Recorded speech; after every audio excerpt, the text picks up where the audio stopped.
ಗುರುರ್ಬ್ರಹ್ಮ ಗುರುರ್ವಿಷ್ಣು ಗುರುರ್ದೇವೋ ಮಹೇಶ್ವರಃ ಗುರು ಸಾಕ್ಷಾತ್ ಪರಬ್ರಹ್ಮ ತಸ್ಮೈ ಶ್ರೀ ಗುರವೇ ನಮಃ.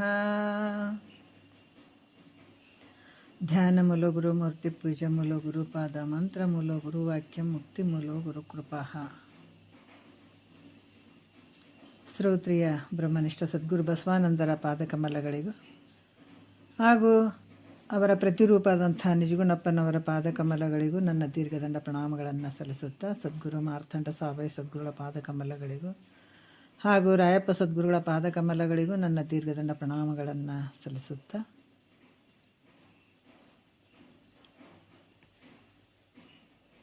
ನನ್ನ ಪತಿದೇವರಾದಂಥ ಗುರು ಸ್ವರೂಪದಂಥ ನನ್ನ ಪತಿದೇವರಿಗೂ ಕೂಡ ನನ್ನ ದೀರ್ಘದಂಡ ಪ್ರಣಾಮಗಳನ್ನು ಸಲ್ಲಿಸುತ್ತಾ, ಮನದಲ್ಲಿ ಸ್ಮರಿಸಿಕೊಳ್ಳುತ್ತಾ, ತಮ್ಮೆಲ್ಲರಿಗೂ ವಂದಿಸುತ್ತಾ, ಇವತ್ತಿನ ಪರಮಾರ್ಥ ಗೀತೆ ನಾವು ನೋಡ್ತಾ ಇದ್ದೀವಿ. ಭಾಳ ವಿಶೇಷವಾದಂಥದ್ದು. ಇದರಲ್ಲಿ 8ನೇ ಗತಿ ನಾವು ನೋಡ್ತಾ ಇದ್ದೀವಿ.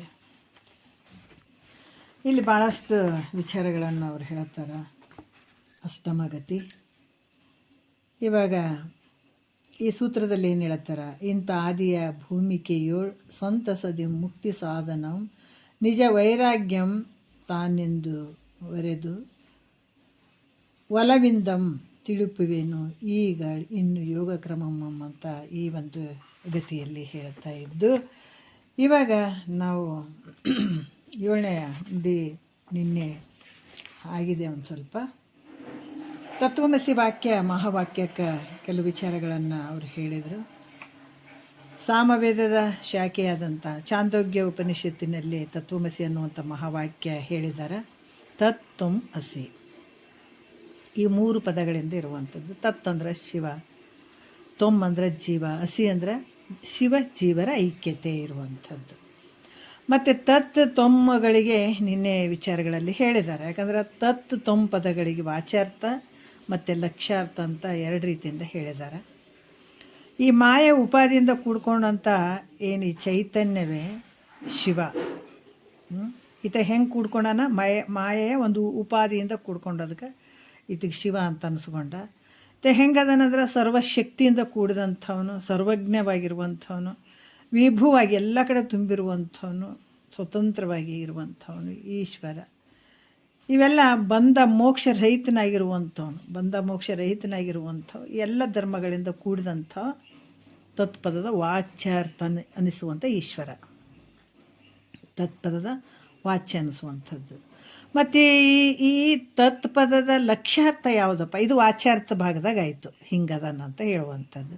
ಮತ್ತು ಲಕ್ಷ್ಯಾರ್ಥ ಭಾಗದಾಗ ನೋಡಿದಾಗ ಇದು ಅಸಂಗ, ಅದ್ವಯ, ನಿರುಪಾಧಿಕವಾಗಿರುವಂಥವನು ಪರಬ್ರಹ್ಮವೇ ಈ ತತ್ಪದಕ್ಕೆ ಲಕ್ಷ್ಯಾರ್ಥ ಅನ್ನುವಂಥ ವಿಚಾರವನ್ನು ಹೇಳ್ತಾರೆ. ವಾಚ್ಯಾರ್ಥ ಲಕ್ಷ್ಯಾರ್ಥ ಲೆಕ್ಕದಾಗ ನೋಡಿದ್ರೆ, ಮತ್ತು ಜೀವಾತ್ಮನ ಒಂದು ವಾಚ್ಯಾರ್ಥ ಲೆಕ್ಕದಾಗ ಅಂತಂದರೆ, ಈಗ ಶರೀರ ಹೆಂಗದ, ಅದು ಅವಿದ್ಯಾದಿ ಉಪಾಧಿಗಳಿಂದ ಕೂಡಿದಂಥದ್ದು. ಆ ಚೈತನ್ಯವೇ ಜೀವಾತ್ಮ. ಅವಿದ್ಯಾದಿ ಉಪಾಧಿಗಳಿಂದ ಕೂಡಿ ಅಥವಾ ಮಾಯಲ್ಲಿ ಕೂಡ್ಕೊಂಡ ಈಶ್ವರ ಅನ್ಸ್ಕೊಂಡ, ಇದು ಅವಿದ್ಯೆಯಲ್ಲಿ ಕೂಡ್ಕೊಂಡದಕ್ಕಾಗಿ ಇದಕ್ಕೆ ಜೀವಾತ್ಮ ಅಂದ್ರೆ. ಇದು ಹೆಂಗದನಂದ್ರೆ ಅಲ್ಪಶಕ್ತಿ, ಅಲ್ಪಜ್ಞ, ಪರಿಚ್ಛಿನ್ನತೆ ಮತ್ತು ಕರ್ಮಾಧೀನದಾಗಿರುವಂಥವನು, ಅವಿದ್ಯಾದಿಂದ ಕೂಡಿದಂಥವನು, ಮೋಹಿತನಾಗಿರುವಂಥವನು, ಇದಕ್ಕೆ ಬಂಧ ಮೋಕ್ಷ ಎರಡೂ ಇರುವಂಥದ್ದು.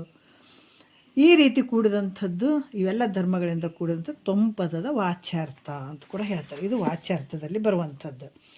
ಲಕ್ಷ್ಯಾರ್ಥದಲ್ಲಿ ಅಂತಂದರೆ ಈತ ನಿರ್ವಿಕಾರ ಅದನ, ಈತ ಜೀವ ಹೆಂಗದನ? ನಿರ್ವಿಕಾರ ಅದನ, ಮತ್ತು ಕೂಟಸ್ಥದನ, ಮತ್ತು ಪ್ರತ್ಯೇಗಾತ್ಮ ಈತನೇ ತೊಂಪದಕ್ಕೆ ಲಕ್ಷ್ಯಾರ್ಥವಾಗಿರುವಂಥವನು ಅಂತ ನಿನ್ನೆ ವಿಚಾರದಲ್ಲಿ ಈ ವಾಚ್ಯಾರ್ಥ ಭಾಗವನ್ನು ಬಿಟ್ಟು ಲಕ್ಷ್ಯಾರ್ಥ ಭಾಗವನ್ನು ನೋಡಿದಾಗ ಶಿವಜೀವರ ಐಕ್ಯತೆ ಅಲ್ಲಿ ಆಗುವಂಥದ್ದು ಅಂತ ಕೂಡ ಹೇಳಿದರು.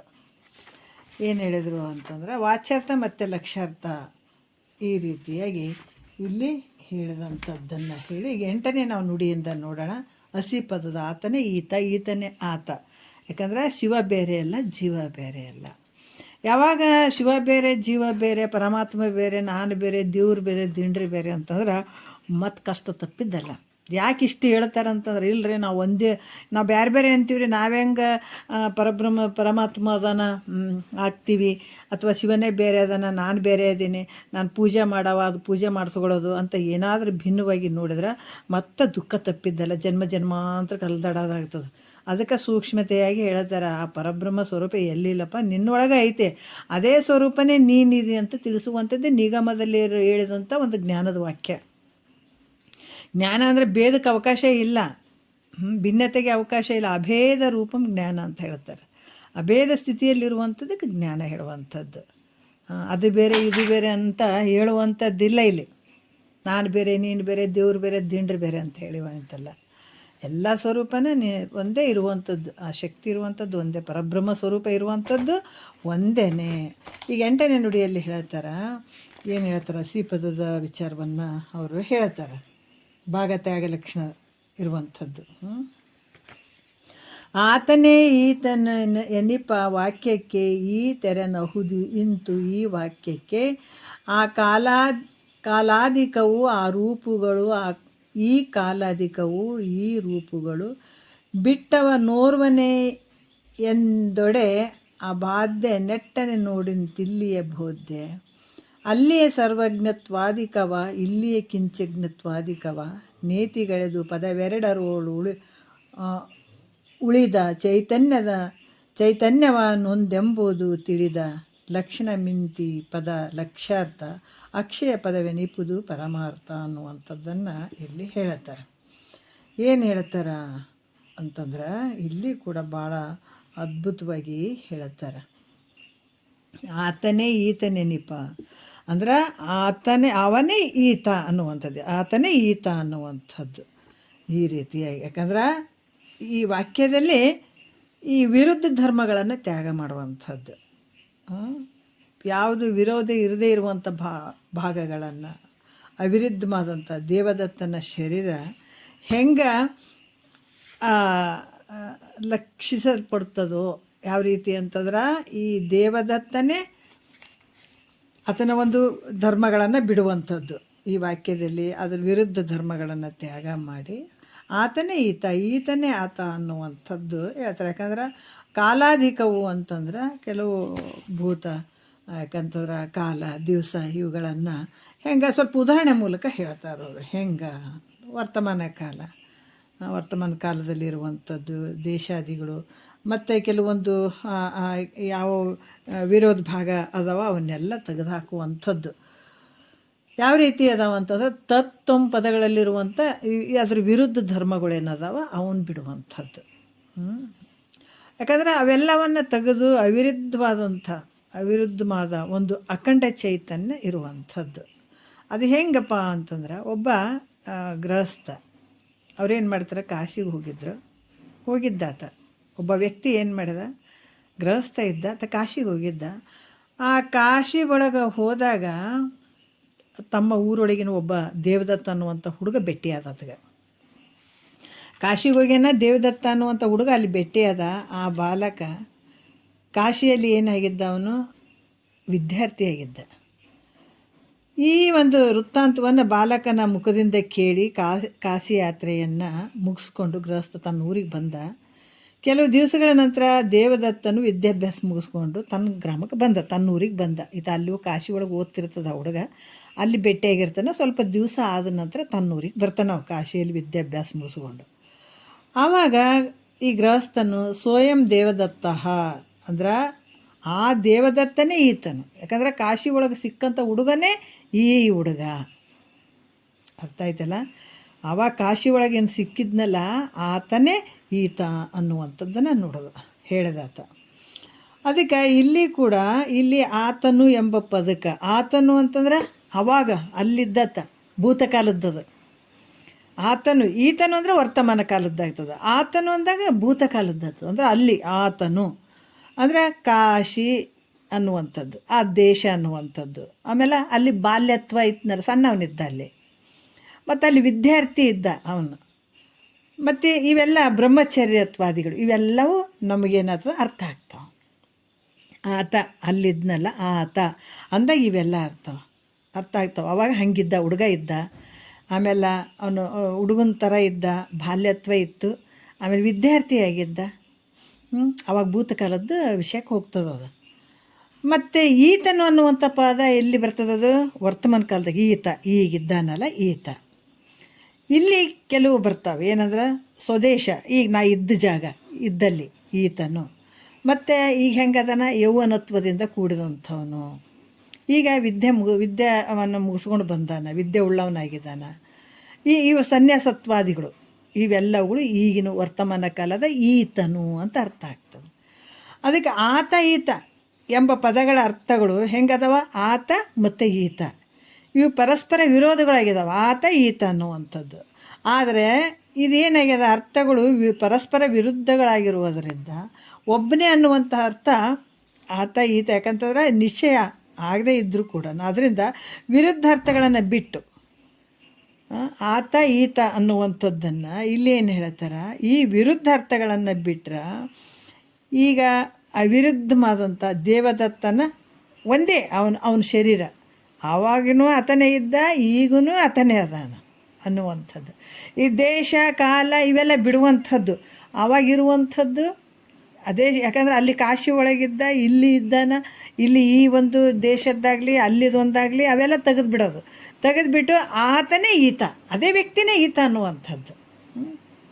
ಈ ರೀತಿ ಅಲ್ಲಿ ಹೇಳುವಂಥದ್ದು. ಆತನ ಒಂದು ಶರೀರ ಅದು ವಯಸ್ಸರ, ಅಲ್ಲಿ ಸಣ್ಣವನಿದ್ದ, ಇಲ್ಲಿ ಯೌವನಕ್ಕೆ ಬಂದಿದ್ದಾನೆ, ಅದೇನು ಇಲ್ಲಿ ಲೆಕ್ಕ ಕೊಡದೇನೆ ಇರುವಂಥವನು ಒಬ್ಬನೇ ಅದಾನ. ಆತನು ಬೇರೆ, ಆತ ಬೇರೆಲ್ಲ, ಈತ ಬೇರೆಲ್ಲ, ಇರುವಂಥ ಒಬ್ಬನೇ ಅಂತ ಆ ರೀತಿ ಹೆಂಗೆ ತಿಳ್ಕೊಳ್ತೀವೋ ಅದೇ ರೀತಿ ಕೂಡ ತತ್ಪದಕ್ಕೆ ಅರ್ಥನಾದಂಥದ್ದು ಯಾರು ಅಂದರೆ ಈಶ್ವರ. ಈತ ಕೆಲವು ಧರ್ಮಗಳು ಉಳ್ಳಂಥವು ಅದಾನ. ಈ ಸರ್ವಜ್ಞತ್ವದಿಂದ ಕೂಡಿದಾನ, ಸರ್ವಶಕ್ತಿತ್ವದಿಂದ ಕೂಡಿದಾನ, ಇವೆಲ್ಲ ಕೂಡಿದಾನಲ್ಲ. ಇದು ತೊಂಪದಕ್ಕೆ ಅರ್ಥನಾದ ಜೀವಾತ್ಮನ ಒಂದು ವಾಚ್ಯಾರ್ಥದಲ್ಲಿ ಇರುವಂಥದ್ದು ಯಾವುದು ಅಂತಂದ್ರೆ ಇದನ್ನು ಕೆಲವು ಧರ್ಮಗಳನ್ನು ಒಳಗೊಂಡಿದ್ದಾನೆ. ಈಶ್ವರನು ಕೆಲವೊಂದು ಧರ್ಮಗಳನ್ನು ಒಳಗೊಂಡಿದ್ದಾನೆ. ಅಲ್ಪಜ್ಞೆ ಇರುವಂಥದ್ದು ಯಾರು? ಈ ಜೀವಾತ್ಮ. ನಾ ಅಲ್ಪಜ್ಞೆ ಅದೀನಿ ಅಂತ ಹೇಳ್ತಾನೆ, ಅಲ್ಪಶಕ್ತಿತ್ವದಿಂದ ಕೂಡಿನ ಅಂತ ಹೇಳ್ತಾನೆ. ಈ ರೀತಿ ಈ ಧರ್ಮಗಳಿಂದ ಈತ ಜೀವಾತ್ಮ ಕೂಡನ. ಅದರಿಂದ ಇಲ್ಲಿ ಅತ್ತಂದು ನೋಡಿದ್ರೆ ಸರ್ವಶಕ್ತಿ, ಸರ್ವಜ್ಞ, ವಿಭು ಆಗಿರುವಂಥ ಈಶ್ವರ. ಈತ ನೋಡಿದ್ರೆ ನಾನು ಸಾಯ್ತೀನಿ, ಉಡ್ತೀನಿ, ಕಿಂಚಿಜ್ಞತ್ವದಿಂದ ಕೂಡೀನಿ, ನಾನು ಅಲ್ಪಜ್ಞ ಇದೀನಿ ಅಂತ ಈತ ಕೂತ್ಕೊಂಡಿದ್ದಾನೆ. ಹಿಂಗಾದ್ರಿಂದ ಶಿವಜೀವರ ಇಬ್ಬರಿಗೆ ಐಕ್ಯತೆ ಆಗಕ್ಕೆ ಬರೋಂಗಿಲ್ಲ. ಯಾಕಂದ್ರೆ ಅಭೇದ ಆಗಂಗಿಲ್ಲ. ಅತಂದೇ ಬೇರೆ ಅದ, ಇತಂದೇ ಬೇರೆ ಅದ, ಆಗಂಗಿಲ್ಲ. ಯಾಕಂದರೆ ಇವು ಪರಸ್ಪರ ವಿರುದ್ಧ ಧರ್ಮಗಳದಾವೆ.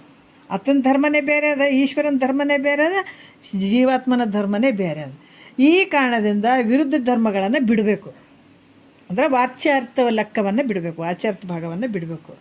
ಅಲ್ಲಿ ಅವಿರುದ್ಧವಾಗಿರುವಂಥದ್ದು, ವಿರೋಧ ಆಗದೇ ಇರುವಂಥ ವಿಷಯಗಳನ್ನು ಅಂದ್ರೆ ಅಖಂಡ ಚೈತನ್ಯವೇ ಲಕ್ಷಿಸ್ಬಿಡ್ಬೇಕು ನಾವು. ಯಾಕಂದ್ರೆ ಅದನ್ನು ನಾವು ಗಮನಿಸ್ಬೇಕು, ಅದನ್ನು ತೊಗೊಳ್ಬೇಕು ನಾವು.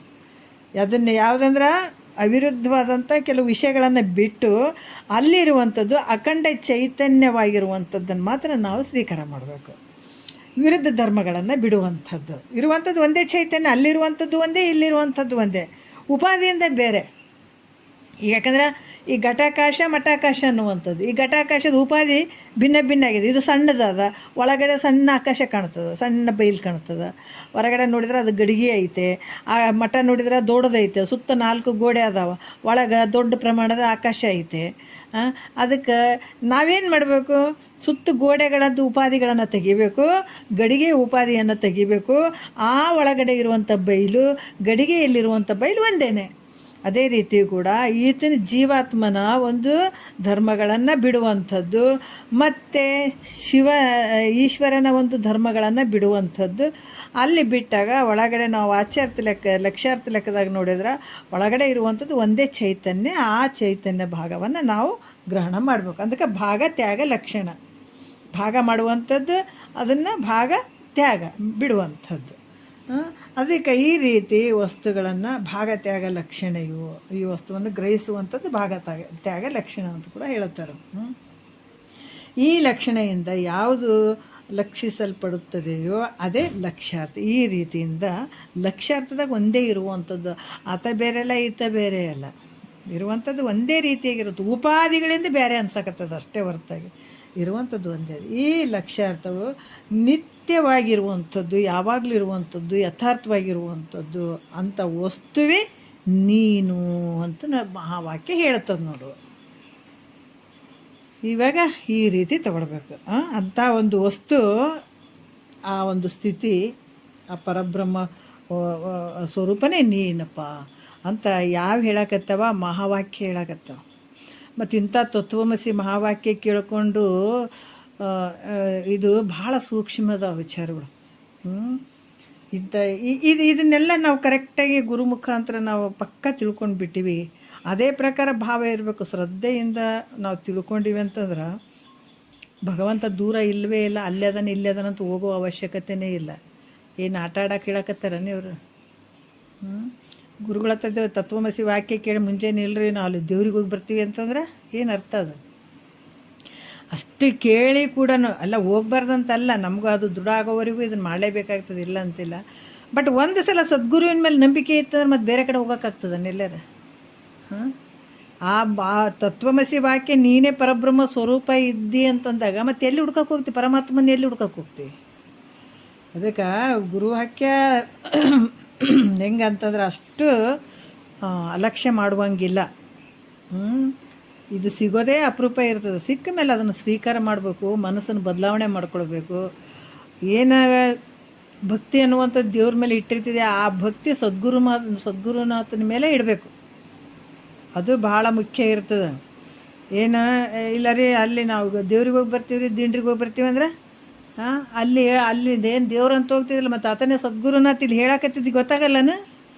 ಮತ್ತು ಎಲ್ಲಿ ನೋಡ್ತೀವಿ ಆತ ಏನು ಹೇಳಕತ್ತೇನ? ಸದ್ಗುರುನಾಥ ಮಹಾವಾಕ್ಯ ಹೇಳಕತ್ತೇನ? ಏನು ತತ್ವಮಸಿ ನೀನೇ ಪರಬ್ರಹ್ಮ ಸ್ವರೂಪ ಅಂತ ಹೇಳಕತ್ತೇನ ಅಂದಾಗ ನಾವು ಎಷ್ಟು ವರ್ಷ ಕೇಳಿದ್ರೂ ಇಲ್ಲರಿ, ನಮಗೆ ದೇವ್ರು ನೋಡಿದ್ರೆ ಗಡಗಡ ಅಂತೀವ್ರಿ. ಯಾಕೆ ಈ ಮಾತು ತಾತವ್ರು ಹೇಳ್ತಿದ್ರು. ನಮಗೂ ಹಂಗೆ ಆಗೋದು, ಏನು ರೀ ಹಿಂಗೆ ಹೇಳ್ತಾರೆ ಅನ್ನಂಗೆ ಆಗ್ತಿತ್ತು. ಆದರೂ ಮತ್ತು ದೇವರು ದಿಂಡ್ರಗಂದು ಅಂಜಿ ಗಡಗಡ ಅಂತೀವಿ, ಏನು ಮಾಡಿಬಿಡ್ತದನೋ ಏನು ಬಿಡ್ತದೇನೋ ಅಂತ. ಮತ್ತು ಹೆದರಿಕೆ ಅಂತೂ ಇದ್ದೇ ಇರ್ತದೆ. ಭೇದ ಇದ್ದಲ್ಲಿ ಹೆದರಿಕೆ ಇದ್ದೇ ಇರ್ತದೆ. ಅದು ಬೇರೆ ಇದು ಬೇರೆ ಅಂತಂದಾಗ ಮತ್ತು ಏನು ಮಾಡಿಬಿಡ್ತದನೋ ದೇವರು ಅಂತ ಭಯ ಇರ್ತದೆ. ಆ ದೇವ್ರು ಏನು ಮಾಡ್ತದೆ ನಿನಗಂತಿದ್ರೆ? ಆ ದೇವ್ರು ಏನು ಮಾಡ್ತದೆ? ನೀ ಮಾಡಿದಾಗ ಕುಂತದದು ಬಂದು, ನೀ ಮಾಡಲಿಲ್ಲ ಅಂದ್ರೆ ಅದೆಲ್ಲಿ ಬರ್ತಿತ್ತು? ಮತ್ತು ಅದಕ್ಕೆ ನೀನೇ ಮಾಡಿ ನೀನೇ ಬಿಟ್ಟು ಅದಕ್ಕೆ ಕೈ ಮುಕ್ಕೊಂಡು ಕುಂತು ಕೊಡಪ್ಪ ಅಂತ ಬೆನ್ನತ್ತಿದೆಲ್ಲ. ನಿನಗೇನು ಮೂರ್ಖ ಅಂತಾರ ಏನು ಒಳ್ಳೆಯವನಂತಾರೆ? ನಿನಗೆ ಮೂರ್ಖ ಅಂತಾರ ಅಂತ. ಯಾಕಂತಂದ್ರೆ ಎಲ್ಲವನ್ನ ನೀನೇ ಮಾಡಿ ನೀನೇ ಬಿಟ್ಟು ನೀನೇ ಕುಂದಿರಿಸಿ ನೀನೇ ಪ್ರಾಣ ಪ್ರತಿಷ್ಠಾಪನೆ ಮಾಡಿ ಅದಕ್ಕೆ ನೀನೇ ಕೊಡಪ್ಪ ಅಂತೀಯಲ್ಲ. ಅದಕ್ಕೆ ನಿಜಗುಂಡ್ರು ಹೇಳ್ತಾರೆ, ಧರೆಗೆ ಯಾಚನೆಯಿಂದ ಲಘುತರ ಮುಂಟೆ. ಯಾಕೆ ಕೇಳಕ್ಕೆ ಹೋಗ್ತೀವೋ? ಕೇಳೋದ್ರಾಗ ಜೀವನನೇ ಹೋಯ್ತು ನಿಂದು ಅರ್ಧ. ಕೇಳೋಕ್ಕೆ ಯಾಕೆ ಹೋಗ್ತೀವಿ? ಕೇಳೋಕ್ಕೆ ಬಂದಿಲ್ಲ ನೀನು. ಏನು ಕೇಳಬೇಕಾಯ್ತ ಗುರುವಿನ ಹತ್ರ ಅದನ್ನು ಕೇಳೋದು ಬಿಟ್ಟು ನೀ ಏನೇನೋ ಕೇಳ್ತೀಯಪ್ಪ, ನಿನಗೆ ಏನು ಹೇಳ್ಬೇಕು ಅಂತಾರೆ ಮಹಾತ್ಮರು. ಹಾಗಾಗಿ ತತ್ವಮಸಿ ವಾಕ್ಯ ಭಾಳ ಮೇಲ್ಮಟ್ಟದ ವಾಕ್ಯಗಳು ಇವತ್ತು ನಮಗೆ ಕಿವಿಗೆ ಬೀಳ್ತಾವಂದ್ರೆ ಕೇಳೋರಿಗೆ ಸ್ವಲ್ಪ ಅಲಕ್ಷ್ಯ ಆಗ್ಬೋದು. ಏನೋ ಹೇಳಕತ್ತಿರ್ಬೇಕು, ಅವ್ರು ಯಾಕೆ ಏನೋ ಅಲ್ಲಿ ಕುಂತು ಹೇಳ್ತಾಳೆ, ಮತ್ತು ಎಲ್ಲರೂ ಕೇಳಕತ್ತಾರ ನಾವೊಂದು ಚೂರು ಕೇಳೋಮಂತ ಭಾವ ಬಂದದಂದ್ರೆ ಅದು ಜನ್ಮದ ಪುಣ್ಯನೇ, ಇಲ್ಲಂತಿಲ್ಲ. ಅವ್ರು ಹಂಗೆ ಹೇಳ್ಕೊಂತ ಹೋಗ್ತಾರೆ, ನಾವು ಹಿಂಗೆ ಕೇಳ್ಕೊಂತ ಹೋಗ್ತೀವಿ ಅಂತ ಹಂಗೆ ಹೋಗಂಗಿಲ್ಲ. ಇದು ಅದು ಬಡಿಬೇಕು, ನಮಗೆ ಬಡಿದು ಮನಸ್ಸು ಬದಲಾವಣೆ ಮಾಡ್ಕೊಳ್ಬೇಕು, ಪ್ರಯತ್ನ ಪಟ್ಟು ಸ್ವಲ್ಪ ಬದಲಾವಣೆ ಮಾಡ್ಕೊಳ್ಬೇಕಂತಿದ್ರು ಗುರುಗಳು. ಹಂಗೆ ಇಲ್ಲಿ ಕೂಡ ಅಂಥ ಪರಬ್ರಹ್ಮ ಸ್ವರೂಪನೇ ನೀನಿದೆ ಅಂತ ತಿಳಿದ ಮೇಲೆ ಇನ್ನು ಬೇರೆ ಕಡೆ ಎಲ್ಲಾದರೂ ದೇವ್ರು ಕಾಣಕ್ಕೆ ಹೋಗೋಕ್ಕಾಗ್ತದೆ ನನ್ನ ಮನಸ್ಸು? ಹಂಗಾಗಂಗಿಲ್ಲ. ಹೇಳ್ತಾರಲ್ಲ, ನಿನ್ನಂತೂ ಈ ಜಗವೆಲ್ಲ ನೀ ಸುಮ್ಮನೆ ತಿರುಗಿದಿ ದೇಶ ಎಲ್ಲ, ಸುತ್ತಿ ನೀ ದಣದೆಲ್ಲ ನಿನಗೆ ಅದರ ಫಲವೇ ಸಿಗಲಿಲ್ಲ ಅಂತ ಹೇಳ್ತಾರೆ. ಕಾಶಿ ಹೇಳ್ತಾರಲ್ಲ, ಶ್ರೀಶೈಲ ಪರ್ವತ ಏರಿದೆಲ್ಲ ಅಲ್ಲಿ ಮಲ್ಲಿಕಾರ್ಜುನ ನಾನು ಅಂದೆಲ್ಲ, ನಿನ್ನಲ್ಲಿದ್ದವನರಿಲಿಲ್ಲ ನೀನು ಎಲ್ಲೆಲ್ಲಿ ಹುಡುಕು ಸಿಗನಲ್ಲ. ಎಲ್ಲಿ ಸಿಗ್ತಾನೆ ಹೇಳ್ರಿ? ಭ್ರಮಿಷ್ಠ ಗೇಡಿಗಳಾಗಿ ತಿರುಗಾಡ್ತೀವಿ ಅಷ್ಟೇ, ಅಲ್ಲಿದ್ದೇವ್ರು ಇಲ್ಲಿದ್ದೇವ್ರು ಅಂತೇಳಿ. ಹುಚ್ಚಿಡ್ದದ ನಿನಗೆ. ಎಲ್ಲಿ ಹುಡುಕ್ತೀಯೋ ನೀನು? ಎಲ್ಲಿ ಸಿಗ್ತಾನತ? ನೀನೇ ದೇವರು. ಇದನ್ನು ಹೇಳ್ತಾನೆ ಸದ್ಗುರುನಾಥ. ಅದಕ್ಕೆ ಇಲ್ಲಿ ಭಾಳ ಅದ್ಭುತವಾಗಿ ಹೇಳ್ತಾರೆ. ಮತ್ತು ಇಲ್ಲಿ ಇನ್ನೊಂದು ಹೇಳ್ತಾರೆ, ಈ ಮಹಾವಾಕ್ಯವನ್ನು ನಾವು ಅದಾದ ಬಿಟ್ಟು ಹೇಳ್ತಾರೆ, ಕೇಳೋದ್ರಾಗ ಏನೈತ್ರಿ ಅಂತಾರೆ. ಒಂದೇ ಸಲ ಕೇಳಿದ್ರೆ ತಿಳಿದು ಬಿಡ್ಬೇಕು ಅಂತಾರೆ. ನಾನಾ ರೀತಿಯಿಂದ ಹೇಳ್ತಾರೆ. ಕುಣಿಲಕ್ಕೆ ಬರಲಾರ್ದು ನೆಲ ಅಂಕಡೊಂಕ ನಿನಗೆ ತಾಕತ್ತಿದ್ರೆ ಪ್ರತಿನಿತ್ಯ ಶ್ರವಣ ಮಾಡು ಗುರು ಮುಖಾಂತರ ಅಂತಾರೆ ಮಹಾತ್ಮರು. ನಿನಗೆಲ್ಲೋ ಒಂದು ಚೂರು ಚಾರ ಚೂರು ಕಿವಿಗೆ ಬಿತ್ತಂದ್ಗಳೇ ಕಿದಿ ಹಂಗಪ್ಪ ಕದೆ ಹಂಗಪ್ಪ ಇದ್ರಾಗ ಯಾಕೆ ಕಾಲ ಕಳಿತೀಯೋ? ನಿನಗೇನು ಸಂಶಯ ಬರಲಾರ್ದಂಗೆ ನಿನಗೆ ನಿಶ್ಚಯ ಜ್ಞಾನ ಆಗ್ಬೇಕು. ಜ್ಞಾನ ಮಾಡ್ಕೊ ಮೊದಲು. ಭಾಳ ಎಲ್ಲರಿಗೂ ಕೇಳಿಬಿಟ್ಟು ದೊಡ್ಡ ಪಂಡಿತನಾಗಕ್ಕೆ ಹೋಗಬೇಡ. ಮೊದಲ ನಿನಗೆ ಅಷ್ಟು ಶಕ್ತಿ ಇತ್ತು, ತಾಕತ್ತಿತ್ತು, ನಿನ್ನ ಪುಣ್ಯ ಜಾಸ್ತಿ ಇತ್ತು ಅಂದ್ರೆ ಮೊದಲು ಪಕ್ಕ ಗುರು ಮುಖಾಂತರ ಕುಂತು ಕೇಳೋದು ಕಲಿ. ಕೇಳಿದ ಮೇಲೆ ಅವಾಗ ನಿನಗೆ ಒಂದು ಸಂಶಯ ಇರಲಾರ್ದಂಗೆ ಗುರುನಾಥ ಮಾಡ್ತಾನೆ. ನಿನಗೆ ಆ ಸಂಶಯಗಳಿಗೆ ಅವಕಾಶನೇ ಇರೋಂಗಿಲ್ಲ. ಹಂಗಾಗ್ತದೆ. ಮೊದಲ ನಿನಗೆ ಆ ತಾಕತ್ತು ಬೇಕಾಗ್ತದೆ, ಕುಂತು ಕೇಳೋದು ತಾಕತ್ತು ಬೇಕಾಗ್ತದೆ. ಕೇಳಿದಾಗ ಗುರುನಾಥ ನಿನ್ನ ಕೈ ಹಿಡಿತಾನೆ, ಬಿಡಂಗಿಲ್ಲ. ಹಂಗೆ ಕೇಳಲಾರ್ದ ನಾವು ಏನೇನೋ ಮಾಡ್ತೀವಿ, ಹಂಗೆ ಮಾಡ್ತೀವಿ ಅಂತಂದ್ರೆ ಇದಲ್ಲ. ಅದಕ್ಕೆ ಕ್ರಮಶಾಸ್ತ್ರ ಅನ್ನುವಂಥದ್ದು ಭಾಳ ಎಳೆಯಾಗಿ ಬಿಸ್ತಾರೆ ಮಹಾತ್ಮರು. ಈಗ ನಾವು 8ನೆಯ ನುಡಿಯಲ್ಲಿ ಹೇಳ್ತಾರೆ, ಜೀವೇಶ್ವರ ಉಪಾಧಿ ಮತ್ತು ಉಪಾಧಿ ಧರ್ಮಗಳನ್ನು ಕಳೆದಾಗ ಇಲ್ಲಿ ಜೀವೇಶ್ವರರು, ಯಾಕಂದ್ರೆ ಮಹಾತ್ಮರು ಹಂಗೆ ಇರ್ತಾರೆ ನೋಡ್ರಿ. ಭಾಳಷ್ಟು ಅದು ಯಾಕಂದ್ರೆ ಮಹಾತ್ಮರು ಎಲ್ಲವನ್ನು ಬಿಟ್ಟಿರ್ತಾರೆ. ಈ ಶ್ರವಣ ಮಾಡಿದ ಮೇಲೆ ಭಾಳಷ್ಟು ವಿಚಾರಗಳು ಈ ಕ್ರಮವಾಗಿ ಕೇಳ್ತಾ ಹೋದಾಗ ನೋಡ್ರಿ, ಮತ್ತು ನಾವು ಬೇರೆ ಉಪನಿಷತ್ತುಗಳು ಹೋಗಿ ಕೇಳ್ಬೇಕೇನ್ರಿ, ಓದ್ಬೇಕೇನ್ರಿ, ನೋಡ್ಬೇಕೇನ್ರಿ, ಏನು ಬೇಕಾಗಿಲ್ಲ. ಈ ನಿಜಗೊಂಡ್ರೆ ಒಂದು ಇಷ್ಟು ಗ್ರಂಥಗಳು ಇವು ನೋಡಿಬಿಟ್ರೆ ಆಯಿತು.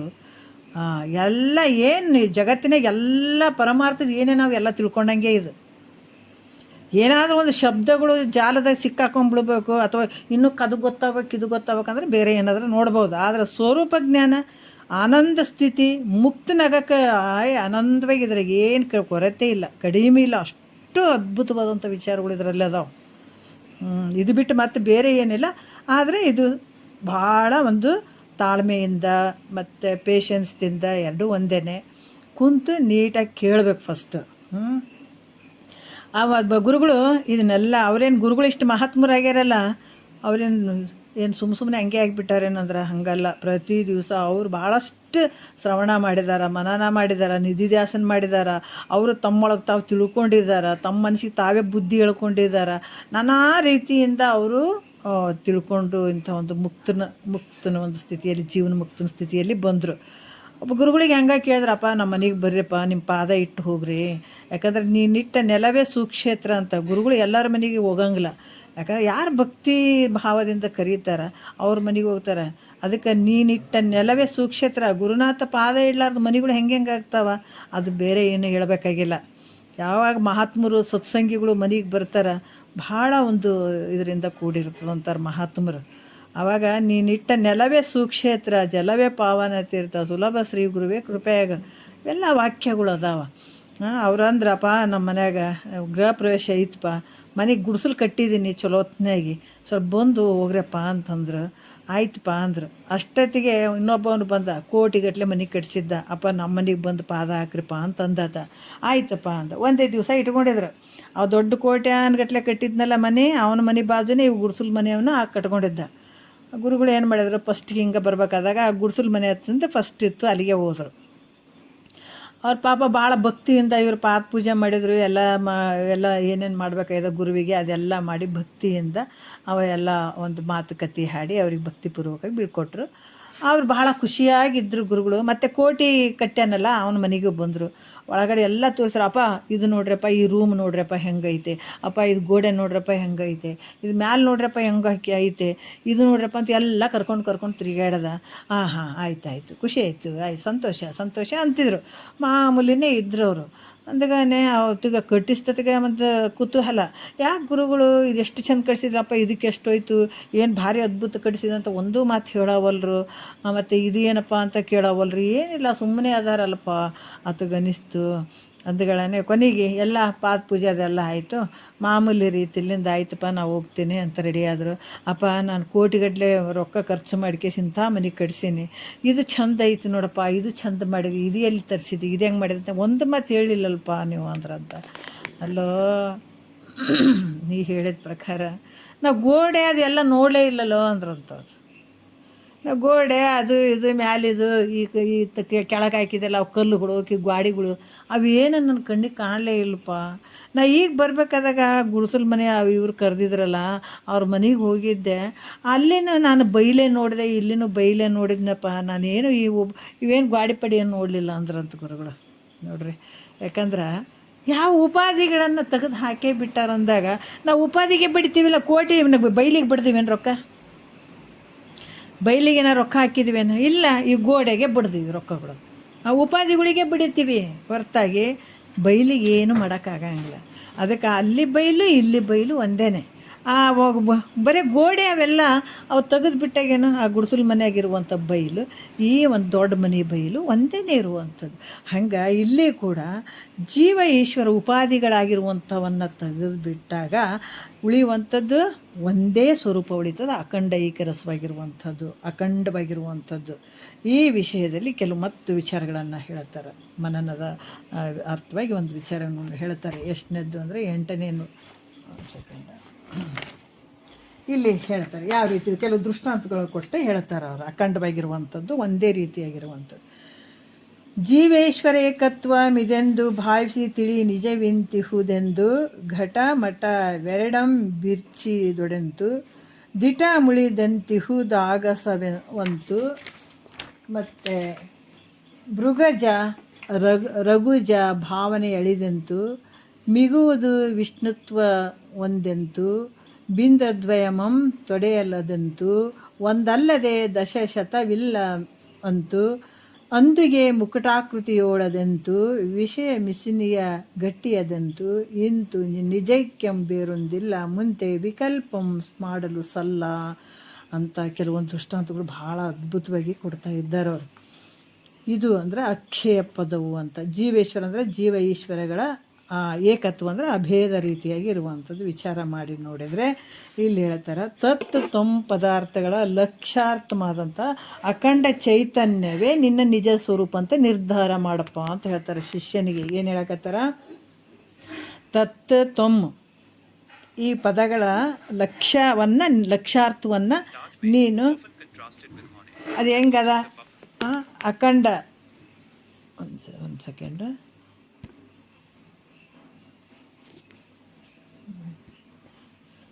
ಏನದ ಅಖಂಡವಾಗಿರುವಂಥದ್ದು ಅಂಥ ನಿನ್ನ ನಿಜ ಸ್ವರೂಪ ಅಂತ ನಿರ್ಧರಿಸು. ಇಂಥ ನಿನ್ನ ಅಖಂಡ ಸ್ವರೂಪವೇ ಏನದ? ಜೀವ ಮತ್ತು ಈಶ್ವರ ಏಕತ್ವವಾಗಿರುವಂಥದ್ದು, ಅದು ಅಖಂಡ ಸ್ವರೂಪವಾಗಿರುವಂಥದ್ದು ಅಂತ ತಿಳಿ. ಅದಕ್ಕೆ ಇಲ್ಲಿ ಈ ಬಗ್ಗೆ ಏನು ದೃಷ್ಟಾಂತ ಕೊಟ್ವಿಯಲ್ಲ, ಅದೇ ವಿಚಾರವನ್ನು ಹೇಳ್ತಾರೆ. ಘಟ ಮಠ ಇವೆರಡು ಉಪಾಧಿಯಿಂದ ಆಕಾಶ ಅಂದರೆ ಇಲ್ಲಿ ಆಕಾಶವು ಘಟಾಕಾಶ ಮಠಾಕಾಶ ಅಂತ ಇರುವಂಥದ್ದು. ಆಕಾಶ ಒಂದೇ ಇರುವಂಥದ್ದಲ್ಲ, ಅದರಲ್ಲಿ ಆಕಾಶದಲ್ಲಿ ಘಟಾಕಾಶ ಮಠಾಕಾಶ ಅಂತ ಹೇಳುವಂಥದ್ದು ತೋರ್ತದೆ ನಮಗೆ. ಆಕಾಶ ಬೇರೆ ಬೇರೆ ಅದಾವನು, ಭಾಳ ಅದಾವೇನೋ, ಒಂದೇ ಆಕಾಶ. ಈ ಆಕಾಶದೊಳಗೆ ಘಟಾಕಾಶ ಮಠಾಕಾಶ ಅಂತ ಎರಡು ರೀತಿಯಿಂದ ತೋರ್ತಾವೆ ನಮಗೆ. ಯಾಕಂದರೆ ಘಟಾಕಾಶ ಇಲ್ಲಿ ಮತ್ತು ಅದು ಸ್ವಲ್ಪ ಜಾಗ ಇರುವಂಥದ್ದು, ಸ್ವಲ್ಪ ಕಾಣ್ತದೆ. ಅದ್ರ ಮಠಾಕಾಶ ಸ್ವಲ್ಪ ದೊಡ್ಡ ಪ್ರಮಾಣದಾಗ ಕಾಣ್ತದೆ. ಇವು ಎರಡು ಏನು ಅನ್ನಿಸ್ತಾವೆ? ಭಿನ್ನ ಭಿನ್ನ ರೀತಿಯಾಗಿ ತೋರುವಂಗೆ ಆಗ್ತಾವೆ. ಅದರಿಂದ ಉಪಾಧಿಗಳನ್ನು ನಾವು ತೆಗೆದುಬಿಟ್ಟಾಗ, ಗಡಿಗೆಯನ್ನು ಹೊಡೆದಾಗ, ಮಠವನ್ನು ಕೆಡಿಸಿದಾಗ ಅಥವಾ ಅದನ್ನು ತೆಗೆದಾಗ, ಕೆಡವಿದಾಗ ಒಳಗಡೆ ಇರುವಂಥ ಅಖಂಡವಾಗಿರುವಂಥ ಆಕಾಶ ಒಂದೇ. ಅದು ಹೆಂಗೆ ಉಳಿತದ? ಆ ಗಾಡಿಗಳನ್ನು ತೆಗೆದಾಗ, ಗಡಿಗೆಯನ್ನು ಹೊಡೆದಾಗ ಆಕಾಶ ಇರುವಂಥದ್ದು ಒಂದೇ ಹೆಂಗೆ ಉಳಿತದೋ ಹಾಗೆ ಜೀವ ಈಶ್ವರರು ಅವಿದ್ಯೆ ಮಾಯೋಪಾದಿಯಿಂದ ಕೂಡಿದಾರ. ಈತ ಮಾಯೆಯಲ್ಲಿ ಕೂಡ್ಕೊಂಡು ಈಶ್ವರ ಅನಿಸ್ಕೊಂಡಾನ, ಅವಿದ್ಯೆಯಲ್ಲಿ ಕೂಡ್ಕೊಂಡು ಈತ ಜೀವಾತ್ಮ ಅನಿಸ್ಕೊಂಡಾನ. ಮಾಯೆಯನ್ನು ತೆಗಿ, ಅವಿದ್ಯೆಯನ್ನು ತೆಗೆದಾಗ ಉಳಿಯುವಂಥದ್ದು ಚೈತನ್ಯ ಹೆಂಗದಂದ್ರೆ ಯಾವುದು ಭೇದ ಇಲ್ಲ, ಅಲ್ಲಿ ಒಂದೇ ಆಗಿ ಚೈತನ್ಯ ಮಾತ್ರ ಹೊಡೆದು ಬಿಡ್ತಲ್ಲ. ಹಿಂಗೆ ತಿಳ್ಕೊ. ಅದು ಎಲ್ಲದ ಮತ್ತು ಹೊರಗಡೆ ಹುಡ್ಕೋಂಗಿಲ್ಲ. ನಮ್ಮೊಳಗೆ ಈಶ್ವರನೂ ಅದಾನ, ಎಲ್ಲನೂ ನಡೆದದ ನೋಡ್ರಿ. ಅದು ಮತ್ತು ನಮ್ಮನ್ನು ಬಿಟ್ಟು ಹೊರಗೆ ಹೋಗಂಗಿಲ್ಲ ಇಲ್ಲಿ. ಅದೇ ನಿನ್ನ ನಿಜ ಸ್ವರೂಪ. ನಿನ್ನ ನಿಜ ಸ್ವರೂಪ ಅಂದರೆ ಅದೇ. ಮತ್ತು ಇದು ಹೆಂಗದ? ಅದ್ವೈತದಲ್ಲಿ ಒಂದು ವಸ್ತುವೇ ಇದು ಎರಡಾಗಿ ತೋರಿ ಮತ್ತು ಇದಕ್ಕೆ ಕೆಲವು ವಿಷಯಗಳನ್ನು ಹೇಳ್ತಾರೆ. ಒಂದೆನಿಸೋದಕ್ಕೆ ದೃಷ್ಟಾಂತ ಯಾವುದು? ಅದ್ವೈತದಾಗ ಒಂದೇ ವಸ್ತು ಎರಡಾಗಿ ತೋರ್ತದಲ್ಲ, ತೋರಿ ಮತ್ತೆ ಒಂದು ಅನಿಸುವಂಥದಕ್ಕೆ ದೃಷ್ಟಾಂತ ಯಾವುದು ಅಂತ ಕೇಳಿದರೆ ಅದಕ್ಕೆ ಒಂದು ವಿಷಯ ಹೇಳ್ತಾರೆ ಅವರು. ಈಗ ಒಂದೇ ತತ್ವ ಅದ್ವೈತ ಒಂದಿರುವಂಥದ್ದು, ಅದ್ರಾಗ ಎರಡು ತೋರ್ತಾವಲ್ಲ, ತೋರಿ ಮತ್ತೆ ಒಂದು ಅನ್ನಿಸ್ತದ, ಅದಕ್ಕೆ ದೃಷ್ಟಾಂತ ಏನದ ಯಾಕಂದರೆ ಅದಕ್ಕೆ ಇದು ಸ್ವಾನುಭಾವ ದೃಷ್ಟಾಂತ ಇವೆಲ್ಲ ಇರಬೇಕಾಗ್ತದೆ. ಅದಕ್ಕೆ ದೃಷ್ಟಾಂತ ಹೇಳ್ತಾರೆ. ಒಂದು ವಿಷ್ಣು ತತ್ವವೇ ರಾಮ ಪರಶುರಾಮ ಅವತಾರಗಳನ್ನು ಮಾಡಿತು.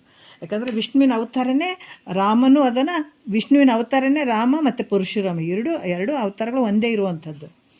ಯಾಕೆ ರಾಮ ಸೀತಾ ಒಂದು ಸಂಯಮರ ನಡೆದಿರ್ತದಲ್ಲ, ಆ ಕಾಲದಲ್ಲಿ ಅದನ್ನು ಧನುಸ್ಸನ್ನು ಏನು ಮಾಡ್ತಾನೆ ಭಂಗ ಮಾಡಲಿಕ್ಕೆ ಯಾವ ರೀತಿ ಅಲ್ಲಿ ಮಾಡಬೇಕಂತ ಹೋಗ್ತಾನದು. ಮಾಡಿದಾಗ ಆ ಪರಶುರಾಮನು ಆ ಧನಸ್ಸು ಮುರಿಯುವ ಶಬ್ದವನ್ನು ಅಥವಾ ತಪಸ್ಸಿಗೆ ಕೂತಿರ್ತಾನೆ ಬೇರೆ ಕಡೆ ಎಲ್ಲೋ, ಯಾರೋ ಪರಶುರಾಮ ಯಾವಾಗ ಈ ಧನಸ್ಸನ್ನು ಮುರಿಬೇಕಂತ ಶ್ರೀರಾಮಚಂದ್ರ ಅದನ್ನು ಮುರಿಲಿಕ್ಕೆ ಪ್ರಯತ್ನ ಮಾಡೋ ಟೈಮ್ನಲ್ಲಿ ಆ ಧನಸ್ಸು ಮುರಿಯುವಂಥ ಶಬ್ದವನ್ನು ಕೇಳ್ತಾನೆ. ಯಾರಿಗೆ ಕೇಳ್ತದೆ? ಪರಶುರಾಮಕ್ಕೆ ಕೇಳ್ತದೆ. ಆತ ಒಂದು ಸಮಾಧಿ ಸ್ಥಿತಿಯಲ್ಲಿರ್ತಾನಲ್ಲ, ಆ ಶಬ್ದವನ್ನು ಕೇಳಿ ಸಮಾಧಿಯಿಂದ ಎದ್ದು ಶ್ರೀರಾಮಚಂದ್ರನ ಜೊತೆ ಯುದ್ಧ ಮಾಡೋಕ್ಕೆ ಬಂದುಬಿಡ್ತಾನೆ. ಆವಾಗ ಆತ ಏನು ಯುದ್ಧ ಮಾಡಬೇಕು ಅಂತನ್ನೋದ್ರಾಗ ಪರಶುರಾಮಗೆ ಗೊತ್ತಾಗ್ತದೆ, ಓಹೋ ಈ ಶ್ರೀರಾಮಚಂದ್ರ ಬೇರೆ ಅಲ್ಲ, ಈತ ನನ್ನ ಸ್ವರೂಪನೇ ಅಂತ ಗೊತ್ತಾಗ್ತದೆ. ಅದಕ್ಕೆ ಆತ ಮತ್ತು ಅನಂತರ ಏನಾಗ್ತದೆ, ಉಪದೇಶದಿಂದ ಆತ ಹೇಳಿದಾಗ ಆವಾಗ ಆ ಉಪದೇಶದಿಂದ ಶಾಂತ ಆಗ್ತಾನೆ. ಅದಕ್ಕೆ ಒಂದೇ ವಿಷ್ಣು ತತ್ವ ಅವತಾರ ಭೇದದಿಂದ ಭಿನ್ನವಾಗಿ ಕಂಡ್ರೂ ಕೂಡ, ಆ ವಿಷ್ಣು ತತ್ವವೇ ಅವತಾರ ಭೇದದಿಂದ ಭಿನ್ನವಾಗಿ ತೋರಿದರೂ ಕೂಡ ಇರುವಂಥ ರೂಪ ಒಂದೇ. ಆ ರೀತಿ ನಿನ್ನ ಸ್ವರೂಪವು ಅಖಂಡವಾಗಿರುವಂಥದ್ದು ಮತ್ತು ಭಿನ್ನಕ್ಕೆ ಅವಕಾಶ ಇಲ್ಲ, ಒಂದೇ ಇರುವಂಥದ್ದು. ಅದಕ್ಕೆ ಅಲ್ಲಿ ತೋರಿದಂಗೆ ಇರುವಂಥದ್ದು ರೂಪ ಒಂದೇ ಇರುವಂಥದ್ದು. ಅದೇ ರೀತಿ ಕೂಡ ಒಂದು ಸಂಖ್ಯೆಯ ಮುಂದೆ ಒಂದು ಪೂಜೆಯನ್ನು ಇರಿಸಿದ್ರೆ, ಒಂದು ಸಂಖ್ಯೆ ಅದು ಅದ್ರ ಮುಂದೆ ಪೂಜೆ ಇರಿಸಿದ್ರೆ ಅದೇನಾಗ್ತದೆ? 10 ಆಗ್ತದೆ. ಅದು ಒಂದು ಸಂಖ್ಯೆಯ ಮುಂದೆ ಒಂದು ಪೂಜೆ ಇಟ್ಟರೆ ಏನಾಗ್ತದೆ? ಪೂಜೆ ಇಟ್ಟರೆ ಅದು 10 ಆಗ್ತದೆ. ಮತ್ತೊಂದು ಪೂಜೆಯನ್ನು ಇರಿಸಿದ್ರೆ ಅದು 100 ಆಗ್ತದೆ. ಆ 2 ಪೂಜೆಗಳನ್ನು ತೆಗೆದ್ರೆ ಹೌದಲ್ಲ, ಎಷ್ಟು ಅದ್ಭುತವಾಗಿ ಹೇಳ್ತಾನೆ. ಉಪಾಧಿ 0, ಒಂದು ಸಂಖ್ಯೆ, ಆ ಸಂಖ್ಯೆ ಮುಂದೆ ಒಂದು 0 ಇಟ್ಟರೆ 10 ಆಯಿತು, 2 ಸಂಖ್ಯೆ ಇಟ್ಟರೆ 100 ಆಯಿತು. ಆ 0 ತೆಗೆದುಬಿಟ್ರೆ ಏನು ಉಳಿತು? ಒಂದೇ ಉಳಿತದೆ. ಅದೇ ರೀತಿ ಇಲ್ಲಿ ಹೊರ್ತು ಇಲ್ಲಿ ಭಾಳಷ್ಟು 10 100ಗಳೇನು ಇಲ್ಲ ಅಲ್ಲಿ. ಹಾಗೆಯೇ ಒಂದು ಬ್ರಹ್ಮದ ಮುಂದೆ ಸಮಷ್ಟಿ ರೂಪ, ಸಮಷ್ಟಿ ಅಂದರೆ ಎಲ್ಲ ಒಂದು ತೋಟ ಅಂತ ತಿಳ್ಕೊಳ್ರಿ. ಆ ತೋಟಗಳ ಒಂದು ಸಮೂಹಕ್ಕೆ ಸಮಷ್ಟಿ ಅಂತ ಹೇಳ್ತಾರೆ. ಒಂದೊಂದು ಗಿಡಕ್ಕೆ ಇರುವಂಥದ್ದು ವ್ಯಷ್ಟಿ ಅಂತ ಹೇಳ್ತಾರೆ ಅವರು. ವ್ಯಷ್ಟಿ ಅಂತ ಹೇಳ್ತಾರೆ. ಇಲ್ಲೇನು ಹೇಳ್ತಾರೆ? ಸಮಷ್ಟಿ ರೂಪವಾಗಿರುವಂಥ ಒಂದು ಬ್ರಹ್ಮದ ಮುಂದೆ ಸಮಷ್ಟಿ ರೂಪವಾಗಿರುವಂತಹ ಮಾಯೆ ಇದ್ದಾಗ ಅದೇನಾಗ್ತದೆ? ಈಶ್ವರ ಅಂತ ಅನಿಸ್ಕೊಳತ್ತದ. ಮತ್ತು ವ್ಯಷ್ಟಿಯಾತ್ಮಕವಾದಂಥದ್ದು ಏನದಂತಾರೆ? ಅವಿದ್ಯೆ ಅಂತ ಹೇಳ್ತಾರೆ. ಅದಕ್ಕೆ ಅವಿದ್ಯೆಯನ್ನು ಅದು ಇರಿಸಿದಾಗ ಅಲ್ಲಿ ಏನಾಗ್ತದೆ? ಅನೇಕ ಜೀವಾತ್ಮರುಗಳು ಅಂತ ತೋರಿ ಬಂದಂಗೆ ಆಗ್ತದೆ. ಆದ್ರೆ ಮಾಯೆ ಅವಿದ್ಯೆ ಅನ್ನುವಂಥ 2 ಪೂಜೆಯನ್ನು ತೆಗೆದಾಗ ಏನಾಗ್ತದೆ? ಮಾಯೆ ಮತ್ತು ಇವೆರಡೂ ಪೂಜೆ, ಅವಿದ್ಯೆ ಅನ್ನುವಂಥದ್ದು 2 ಪೂಜೆಗಳನ್ನು ತೆಗೆದಾಗ ಅಖಂಡ ಬ್ರಹ್ಮ ಒಂದೇ ಉಳಿಯುವಂಥದ್ದು. ಅದಕ್ಕೆ ಈ ಒಂದು ದೃಷ್ಟಾಂತ ಕೂಡ ಕೊಡ್ತಾರವ್ರು. ಎಷ್ಟು ಅದ್ಭುತವಾದಂಥ ದೃಷ್ಟಾಂತ ಕೊಡ್ತಾರವರು. ಮತ್ತು ಬಂಗಾರದ ಒಂದು ಕೊಡ್ತಾರವ್ರು. ಯಾಕಂತಂದರೆ ಇಲ್ಲಿ ಹಲವಾರು ವಿಚಾರಗಳನ್ನು ಅವರು ಹೇಳ್ತಾ ಇದ್ದಾರೆ. ಅಂದು ಮುಕುಟಾಕೃತಿಯೊಳದೆಂತು, ಒಂದು ಮಿಸುನಿಯ ಗಟ್ಟಿಯದೆಂತು ಅನ್ನುವಂಥದ್ದು ಕೂಡ ಹಲವಾರು ವಿಚಾರಗಳನ್ನು ಅವ್ರು ಹೇಳ್ತಾರೆ. ಈಗ ಬಂಗಾರದ್ದು ಕೂಡ ಹಾಗೆ ಹೇಳ್ತಾರೆ. ಈ ಬಂಗಾರ ಹೆಂಗಾಗ್ತದೆ ಅಂತಂದ್ರೆ, ಒಂದು ಬಂಗಾರವೇ ಆಕೃತಿ ಮೂಲಕ ಅದು ಬಂಗಾರದ ಏನಾಗ್ತದೆ? ಕೆಲವೊಂದು ಸಲ ಕಾಲೊಳಗಿಟ್ರೆ ಅದೇನಾಗ್ತದೆ? ಕನಿಷ್ಠ ಅನಿಸ್ಕೊಳ್ತದೆ. ತಲೆಯ ಮೇಲೆ ಇಟ್ಟಾಗ ಕಿರೀಟಾಗಿ ಅದು ಶ್ರೇಷ್ಠ ಅನಿಸ್ಕೊಳ್ತದೆ. ಮತ್ತು 2 ಆಕಾರಗಳನ್ನು, ಯಾಕಂದ್ರೆ ಆ ಒಂದು ಕಾಲು ಒಳಗಡೆ ಒಂದು ನಾವು ಗೆಜ್ಜೆಯಾರ ಹಾಕ್ಕೊಳ್ಳಿ ಅಥವಾ ಉಂಗುರನೇ ಇಟ್ಕೊಳ್ಳಿ, ಏನೋ ಒಂದು ಬಂಗಾರ ಇರುವಂಥದ್ದೇ ಅದು ಕಾಲಲ್ಲಿ ಹಾಕ್ಕೊಂಡ್ರೆ ಅದು ಕನಿಷ್ಠ ಅನಿಸ್ದಂಗೆ ಆಗ್ತದೆ. ಅದೇ ತಲೆಯ ಮೇಲೆ ಕಿರೀಟಾಗಿ ಇಟ್ಕೊಂಡಾಗ ಅದು ಉತ್ಕೃಷ್ಟ ಅನಿಸ್ತದೆ, ಕಿರೀಟ ಅಂತ ಅನಿಸ್ತದೆ ತಲೆ ಮೇಲೆ ಇಟ್ಕೊಂಡಾಗ. 2 ಆಕಾರ ತೆಗೆದಾಗ ಇರುವಂಥದ್ದು ಅಲ್ಲಿನೂ ಅದೇ ಅದು, ಮೇಲ್ಗಡೆ ಆ ಕಿರೀಟನೂ ಅದೇ ಅದು. ಆದ್ರೆ ಅವೆರಡು ಆಕಾರಗಳನ್ನು ತೆಗಿ, ಕೆಳಗಡೆ ಏನು ಚೈನಾರ ಮಾಡಿಸ್ಕೋ ಅಥವಾ ಕಾಲಿಗೆ ಏನೋ ಹಾಕ್ಕೊಂಡಿದ್ದು ಅದನ್ನು ಆಕಾರವನ್ನು ತೆಗಿ, ತಲೆ ಮೇಲಿದ ಕಿರೀಟ ಆಕಾರವನ್ನು ತೆಗೆದಾಗ ಉಳಿಯುವಂಥದ್ದು ಏನು ಉಳಿತದ? ಗಟ್ಟಿಯಾದ ಬಂಗಾರ ಉಳಿತದ. ಈ ರೀತಿ ಹಾಗೆ ಒಂದೇ ಚೈತನ್ಯದಲ್ಲಿ ಅವಿದ್ಯೆಯಲ್ಲಿ ಪ್ರತಿಬಿಂಬಿಸಿ ಅಲ್ಪಜ್ಞತ್ವಾದಿಯಿಂದ ಕೂಡಿದಂಥ ಜೀವಾತ್ಮ ಅಂತ ಇದು ಕನಿಷ್ಠ ಅನಿಸ್ಕೊಂಡ, ಮಾಯಲ್ಲಿ ಪ್ರತಿಬಿಂಬಿಸಿ ಸರ್ವಜ್ಞತ್ವಾದಿಗಳಿಂದ ಕೂಡಿಕೊಂಡ ಈಶ್ವರ ಉತ್ಕೃಷ್ಟ ಆದ. ಅರ್ಥ ಆಯ್ತಲ್ಲ? ಎಷ್ಟು ಅದ್ಭುತವಾಗಿ ಹೇಳಿದ್ದಾರೆ ನೋಡ್ರಿ ಅವರು. ಇವೆರಡು ಉಪಾಧಿಗಳನ್ನು ತೆಗೆದಾಗ ಅಲ್ಲಿ ಅಲ್ಪಜ್ಞತ್ವದಿಂದ ಕೂಡಿದಂಥ ಜೀವಾತ್ಮನ ಒಂದು ಧರ್ಮವನ್ನು ತೆಗಿರಿ, ಸರ್ವಜ್ಞತ್ವದಿಂದ ಕೂಡಿದಂಥ ಈಶ್ವರನ ಒಂದು ಧರ್ಮವನ್ನು ತೆಗೆದಾಗ ಉಳಿಯುವಂಥ ಎರಡು ಉಪಾಧಿಗಳನ್ನು ತೆಗೆದಾಗ ಉಳಿಯುವಂಥದ್ದೇನು ಗಟ್ಟಿ ಬಂಗಾರ ಹೆಂಗೆ ಉಳೀತು, ಅಲ್ಲಿ ಕನಿಷ್ಠನೂ ಇಲ್ಲ ಉತ್ಕೃಷ್ಟವಾದಂಥದ್ದೂ ಇಲ್ಲ. ಅದೇ ರೀತಿ ಕೂಡ ಅವಿದ್ಯೆ ಮಾಯ ಅನ್ನುವಂಥ ಉಪಾಧಿಯನ್ನು ತೆಗೆದಾಗ ಅಖಂಡವಾದ ಚೈತನ್ಯನೇ ಉಳಿಯುತ್ತದೆ. ಅದು ಯಾವುದು ಕನಿಷ್ಠನೂ ಇಲ್ಲ ಶ್ರೇಷ್ಠನೂ ಇಲ್ಲ. ಹೀಗೆ ತಿಳಿಯುವಂಥದ್ದು ನಿನ್ನ ನಿಜ ಸ್ವರೂಪದಲ್ಲಿ ಕೂಡುವಿಕೆ ಇದೇ ಮುಖ್ಯವಾಗಿರುವಂಥ ಪುರುಷಾರ್ಥ, ತಿಳ್ಕೊಳ್ಳುವಂಥದ್ದು ಮುಖ್ಯವಾಗಿರುವಂಥದ್ದು. ಮತ್ತು ಬೇರೆ ಏನೂ ಇಲ್ಲ. ಅದಕ್ಕೆ ಹೇಳ್ತಾರೆ ಅರಿವೆ ತಾನೆಂದು ನಂಬಿ ನಿಂದೊಡೆ ಮುಕ್ತಿ ಪೆರತಿಲ್ಲವೆಂದುದು ನಿಗಮುಕ್ತಿ ಅಂತ ಹೇಳ್ತಾರೆ ಅವರು. ಏನು ಹೇಳ್ತಾರ? ಅರಿವಿನ ಸ್ವರೂಪ ನೀನಿದೆ, ಮತ್ತು ಇದನ್ನು ಬಿಟ್ಟರೆ ಬೇರೆ ಏನು ಇಲ್ಲವೇ ಇಲ್ಲ. ನೀನು ವಿಚಾರ ಮಾಡೋಕೆ ಏನೈತಿ ತಿಳ್ಕೊಂಡದ್ದು ಹೇಳ್ರಿ ಇಲ್ಲಿ. ಅರಿವೆ ತಾನೆಂದು ನಂಬಿ ನಿಂದೊಡೆ ಮುಕ್ತಿ. ಮುಕ್ತಿ ಅಂದ್ರೇನು? ಅರಿವಿನ ಸ್ವರೂಪನೇ ನಾನು ಇದ್ದೀನಿ, ಆ ಸ್ವರೂಪನೇ ನಾನು ಅಂತ ಸದ್ಗುರು ಆ ಸ್ವರೂಪನೇ ನೀನಪ್ಪ ಅಂತ ತಿಳಿಸಿದಾಗ ಆ ಸ್ವರೂಪನೇ ನಾನು ಅದೀನಿ ಅಂತ ನಂಬಿ ಮತ್ತು ಅದೇ ಭಾವದಾಗಿರ್ಬೇಕು. ಮತ್ತು ಇದಕ್ಕೇನು ದೊಡ್ಡ ಪದವಿಗಳು ಬೇಕಾಗಿಲ್ಲ, ದೊಡ್ಡ ಏನು ವಿಶ್ವವಿದ್ಯಾಲಯದಿಂದ ಸರ್ಟಿಫಿಕೇಟ್ ಬೇಕಾಗಿಲ್ಲ, ಏನು ಇದಕ್ಕೇನು ಬೇಕಾಗಿಲ್ಲ ನೋಡ್ರಿ. ಇದಕ್ಕೆ ಭಾಳ ದೊಡ್ಡ ಪಂಡಿತರು ಇದ್ದರು, ಎಂತೆಂಥ ಒಂದು ಸರ್ಟಿಫಿಕೇಟ್ ತೊಗೊಂಡಿದ್ದಾರೆ, ದೊಡ್ಡ ದೊಡ್ಡ ಪಂಡಿತರು ಅದಾರ. ಎಲ್ಲ ಪಂಡಿತರು ತಿಳ್ಕೊಳ್ಳೋದು ಇದನ್ನೇ. ಹೀಗೆ ಬರ್ಬೇಕು ಎಲ್ಲರೂ. ಅವ್ರಿಗೆ ದೊಡ್ಡ ಜ್ಞಾನ ಐತ್ರಿ, ದೊಡ್ಡ ವಿಶ್ವವಿದ್ಯಾಲಯದ PhD ಪದವಿ ಪಡ್ಕೊಂಡು ದೊಡ್ಡ ಜ್ಞಾನ ಪಡ್ಕೊಂಡಾರ್ರಿ. ನಮ್ಗೆ ಎಲ್ರಿ ಓದಕ್ಕೆ ಬರೋಂಗಿಲ್ಲ. ಗುರು ಮುಖಾಂತರ ಹಿಂಗೆ ಕುಂತು ದಿನ ಕುಂತು ಕೇಳಿವ್ರಿ. ನಮ್ಮಲ್ಲಿರುವಂಥದ್ದು ನಮಗಾದಂಥ ಜ್ಞಾನ ಬೇರೆ, ಅವ್ರಿಗಾದಂಥ ಜ್ಞಾನ ಬೇರೆ ಅಂತೀರೇನು? ಒಂದೇ ಇರೋದು. ಆ ಅಪ್ಪನ ಇದನ್ನೇ ಹೇಳಕ್ಕೆ ಹೋಗ್ತಾನೆ, ಈ ಅಪ್ಪನ ಇದನ್ನೇ ಹೇಳಕ್ಕೆ ಹೋಗ್ತಾನೆ. ಎಲ್ಲರೂ ಉಣೋದು ಇದನ್ನೇ. ಅದಕ್ಕೆ ಬೇರೆ ಇದನ್ನೇ ತಿಳ್ಕೊಂಡ ಮೇಲೆ ಅನ್ನೇ ಉಳಿಯೋದೇ ಇಲ್ಲ, ಏನೂ ಇಲ್ಲ ಅಲ್ಲಿ. ಎರಡನೇದು ಯಾವುದೂ ಇಲ್ಲ. ಇನ್ನು ಯಾವುದು ಒಂದು ಯಾವುದಕ್ಕೂ ಇಲ್ಲಿ ಅರ್ಥವಾದ ಪರ ಆಗಿರ್ಬೋದು, ಉಪಾಸನಾ ಪರ ಆಗಿರ್ಬೋದು, ಸ್ತುತಿ ಪರ ಆಗಿರ್ಬೋದು, ಅಂಶ ಯಾವುದು ಕಾರಣ ಮೊದಲಾದ ಈ ಭೇದ ರೂಪ ವಿಕಲ್ಪಗಳು ಯಾವತ್ತೂ ಇದ್ರಾಗ ಇಲ್ಲ, ಮಾಡೋಂಗಿಲ್ಲ. ಸುಳಿ ಕೂಡ್ದು ವಿಕಲ್ಪಗಳನ್ನು ಮಾಡಿಕೂಡ್ದು, ಇದರಲ್ಲಿ ಏನೂ ಇಲ್ಲ, ಯಾವುದೂ ಇಲ್ಲ. ಹಾಗಾಗಿ ಇದು ಭಾಳ ವಿಶೇಷವಾಗಿರುವಂಥ ವಿಚಾರ. ಅಂಥ ಸ್ವರೂಪನೇ ನಿಂದೈತಪ್ಪ ಅಂತ ಅವರು ಹೇಳುತ್ತಾರೆ. ಭಾಳ ಅದ್ಭುತವಾದಂಥ ವಿಚಾರ ಇದು. ಯಾಕಂದ್ರೆ ನಮ್ಮ ಸ್ವರೂಪವನ್ನು ತಿಳ್ಕೊಂಡು ಎಲ್ಲರಿಗೂ ಬರ್ತದೆ. ಬರೀ ಇವರೇ ಸಪ್ರೇಟ್ ಅದಾರಿ, ಇವರೇ ತಿಳ್ಕೊಬೇಕ್ರಿ, ಅವ್ರು ದೊಡ್ಡ ಜ್ಞಾನ ಐತ್ರಿ, ಅವ್ರು ಮಹಾತ್ಮರ ಅಂತ ಏನೂ ಇಲ್ಲ.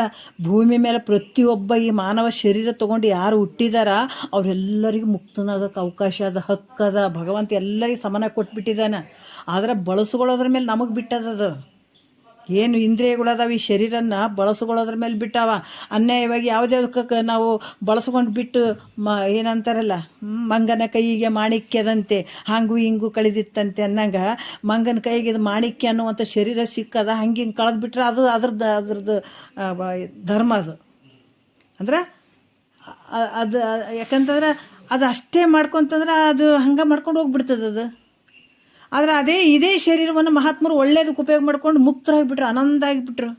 ಎಲ್ಲರಿಗಿರುವಂಥದ್ದು ಒಂದೇ ಶರೀರ, ಎಲ್ಲರಿಗಿರುವಂಥದ್ದು ಒಂದೇ ಮನಸ್ಸುಗಳು, ಎಲ್ಲರೂ ಉಣೋಂಥದ್ದು ಇದೆ. ಆಕಾಶ, ವಾಯು, ಅಗ್ನಿ, ಜಲ ಇದೆ. ಪೃಥ್ವಿ ಪಂಚಭೂತದಿಂದ ಆದಂಥ ಶರೀರ, ಪಂಚಭೂತದಲ್ಲೇ ಇರುವಂಥದ್ದು, ಇಲ್ಲೇ ವಾಸ ಮಾಡುವಂಥದ್ದು, ಇದೇ ನೀರು ಕುಡಿಯುವಂಥದ್ದು, ಸಕಲ ಜೀವರಾಶಿಗಳು ಇಲ್ಲೇ ಇರುವಂಥದ್ದು. ಇಂಥದ್ರಾಗ ಅವರು ಆದರು ಅಂತಂದ್ರೆ ನೀನು ಇಂಥ ಶರೀರವನ್ನು ತೊಟ್ಕೊಂಡು ಬಂದಿದ್ದೆಲ್ಲ ಪ್ರತಿಯೊಬ್ಬರಿಗೆ ಇದು ಹಕ್ಕೈತೆ ಮಾಡ್ಕೊಳ್ಳುವಂಥದ್ದು.